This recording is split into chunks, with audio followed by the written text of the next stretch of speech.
हुए नरसंहार का नाम आते ही हमारे सामने जलियांवाला बाग कांड का चित्र उभर कर सामने आता है, जिसमें करीब 400 लोग अंग्रेजी हुकूमत की गोलियों का शिकार हुए थे। मेरा बांसवाड़ा न्यूज आज आपको इससे भी एक बड़े नरसंहार के बारे में बताने जा रहा है, जिसमें इससे भी 3 गुना ज्यादा लोग अंग्रेजों से मुकाबला करते हुए शहीद हुए थे। लेकिन घने जंगल और अशिक्षा की वजह से ये नरसंहार इतिहास के पन्नों पर नाम दर्ज नहीं करा पाया। जलियांवाला बाग से भी जघन्य था मानगढ़ धाम कांड पर पेश है विशेष रिपोर्ट। दक्षिण राजस्थान में गुजरात सीमा पर स्थित मानगढ़ धाम आज भी हमें अंग्रेजी हुक्मरानों की खिलाफत के बाद तोपों और गोलियों की बौछार से सैकड़ों आदिवासी लोगों की शहादत को याद दिलाता है। ये स्थान चारों ओर घने जंगलों से घिरा है, जिसकी फिजाओं में आज भी उस नरसंहार के संबंध में अंग्रेजी हुकूमत के खिलाफ आग लगाने वाला ओ भूरेटिया नए मानू गीत गुंजायमान है, जिसे सुनकर आदिवासी लोगों की बाहें फड़फड़ा उठती है। बांसवाड़ा जिले में आने वाले जनजाति वर्ग के आराध्य गोविंद गुरु की ये पावन स्थली जिला मुख्यालय से करीब 70 किलोमीटर दूर गुजरात के कडानाबाद के गेजमेंट। स्थानीय लोगों के अनुसार गोविंद गुरु सामाजिक होने के साथ साथ धार्मिक व्यक्ति थे और आदिवासियों में नशा मुक्ति और शाकाहार को लेकर आंदोलन चला रहे थे। शिक्षा की अलख जगाते देखकर सामंत और रियासत के लोग घबरा गए, क्योंकि आदिवासी वर्ग में अब बंधुआ मजदूरी और लगान के खिलाफ भी आक्रोश भड़क रहा था। ऐसे में इन लोगों ने अंग्रेजों को भड़काया और बरसों से मानगढ़ पहाड़ी पर धूनी डालकर सामाजिक और धार्मिक आंदोलन कर रहे गोविंद गुरु से पहाड़ी खाली कराने का दबाव डाला। गोविंद गुरु ने इसे 1903 में अपना ठिकाना बनाया था। अंग्रेजों ने नवंबर 1913 में जब जमींदारों और अपनी फौज के साथ पहाड़ी को घेरने पहुंचे, उस समय धूनी पर लाखों आदिवासी लोग सभा में पहुंचे थे, जो कि एक धार्मिक आंदोलन था। तमाम प्रयासों के बावजूद भी जब गोविंद गुरु पहाड़ी को खाली करने को तैयार नहीं हुए, तो अंग्रेजों ने 17 नवंबर 1913 को लगभग 200 मीटर दूर पहाड़ी से गोले दागे और अपनी बंदूकों से निहत्थे लोगों को अपनी गोलियों का शिकार बनाया, जिसमें करीब 1507 लोग मारे गए, वहीं 2000 से अधिक लोग घायल हो गए। इसके साथ ही अंग्रेजों ने गोविंद गुरु को गिरफ्तार कर लिया। वर्ष 2008 में तत्कालीन अशोक गहलोत सरकार में बागी द्वारा विधायक महेंद्रजीत सिंह मालविया को कैबिनेट में शामिल किया गया। मालविया ने मानगढ़ के इतिहास को जानने की दृष्टि से अधिकारियों का एक दल नई दिल्ली भेजा। उनके हाथ मानगढ़ के संबंध में एक दस्तावेज हाथ लगा।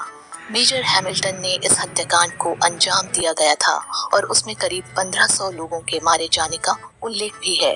उसके बाद से मालविया ने मानगढ़ धाम को लेकर इतिहास को और खंगलवाया। आज यह स्थान राजस्थान के अलावा गुजरात और मध्य प्रदेश के लाखों आदिवासी लोगों की आस्था का केंद्र बन गया है। 1913 में हुए नरसंहार का इतिहास सामने आने के बाद केंद्र और राज्य सरकार ने भी इस स्थल का विकास का खाका खींचा और आज ये प्रदेश का एक प्रमुख पर्यटन केंद्र बन गया है। करोड़ों की लागत से शहीदों की याद में स्मारक बनाया गया। वहीं गोविंद गुरु की धुनी वाले स्थल को शामिल करते हुए करीब 3 किलोमीटर के एरिया में विभिन्न प्रकार के विकास कार्य करवाए जा रहे हैं। वन विभाग की ओर से गोविंद गुरु की स्मृति में स्मृति वन तैयार किया गया है। वहीं एक हेलीपैड भी बनवाया गया। यहाँ प्रतिदिन बड़ी संख्या में सैकड़ों पर्यटक पहुँचते हैं। वहीं आदिवासी लोग अपने आराध्य गोविंद गुरु की प्रतिमा की पूजा अर्चना करते हैं। इस झोपड़ी में गोविंद गुरु के जीवन चक्र पट्टिका पर उल्लेखित है। पहाड़ी के दूसरी ओर गुजरात का संतरामपुर जिले की सीमा है, जहाँ पर होटल्स, दुकानों आदि का निर्माण हो चुका है। विभिन्न सरकारों के कार्यकाल में यहाँ पर कई विकास कार्य करने और इसको राष्ट्रीय स्तर मानगढ़ को मान मिले, इसके लिए प्रयास किए और को लेकर यहाँ करोड़ों रुपए खर्च कर यहाँ आने वाले के इतिहास के बारे में जानकारी हो, इसके लिए पैनोरमा भी बनवाया, लेकिन दुर्भाग्य ने यहाँ भी इसका पीछा नहीं छोड़ा और इसके उद्घाटन के 3 साल बाद भी इसका ताला महज इस कारण से नहीं खुल पाया कि इसका संचालन कौन करे। आज भारत के सबसे हत्याकांड को घटित हुई 108 साल हो गए हैं, लेकिन वह मान सम्मान नहीं मिल पाया है जो जलियांवाला बाग को मिला है। आज इस मौके पर हम सबको यदि सही मायनों में 17 नवंबर 1913 को शहीद हुए 1507 भक्तों को श्रद्धांजलि अर्पित करनी है, तो यह संकल्प लेना होगा कि मानगढ़ धाम को वह मान और सम्मान मिले जो जलियांवाला बाग को मिला है।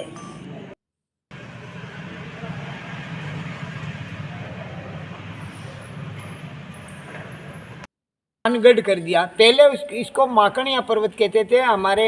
मेरे पिताजी और इनके पिताजी बताते हैं कि माकड़िया पर्वत कहते थे, जो यहाँ पर ऐसे कोई मक्खियाँ या कोई रहता होगा, ऐसा संभव होते।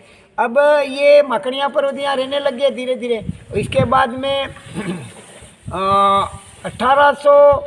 20 दिसंबर 1858 को डूंगरपुर रियासत के अंदर में एक बंजारा जाति में जन्म हुआ, जिसका नाम गोविंदा था।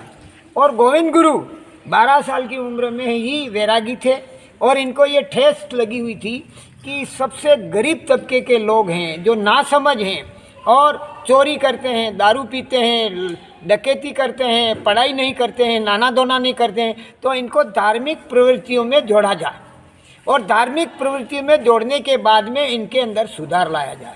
तो ये यहाँ पर इस तरह से गतिविधियाँ गोविंद गुरु करने लग गए।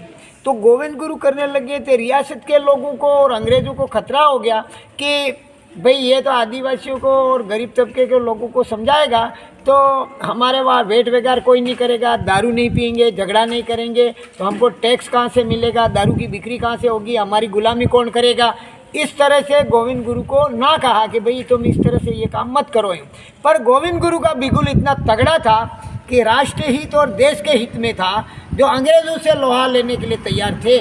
और अंग्रेज़ों ने यहाँ पर कहा कि आप इस तरह की गतिविधियाँ मत करो, और तुमको वो हम करने के लिए तैयार हैं। लेकिन गोविंद गुरु ने एक भी बात नहीं मानी, और अंग्रेज़ों से लोहा लिया, चारों तरफ मानगढ़ के चारों तरफ मशीन गन गोड़ दिया खच्चर गद्दू से, और आदिवासियों का उतर जाओ, तुम जो मांगोगे वो दोगे नहीं, हमको तो देश आज़ाद चाहिए, और आज़ादी के लिए हम कर रहे हैं, और हमारे आदिवासी लोगों का भला होना चाहिए, समझदार होने चाहिए, पढ़ाई होनी चाहिए, चोरी छिनाली डकैती नहीं होनी चाहिए, वेट वगैरह नहीं होना चाहिए, और हमारा समाज सुधरना चाहिए।